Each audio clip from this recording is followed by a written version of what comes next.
எட்டி மக்கா வயிறு வசிக்க மாதிரி இருக்கு. அதையம்மா என்கிட்ட சொல்லுத?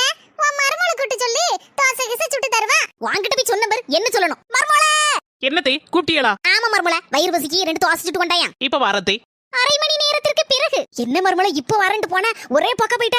அரை மணி நேரம் கழிச்சு தோசை கொண்டு வந்திருக்க. இதே மாவு ஃப்ரிட்ஜுக்குள்ள இருந்துச்சா, எடுத்து வெளியில வச்சு கொஞ்ச நேரம் கூலிங்ல போன பிறகு தான் தோசை சுட முடியும். அப்பதான் நல்லா இருக்கும். அதே அரை மணி நேரம் ஆயிட்டு. அண்ணி என்ன சொல்லுதிய?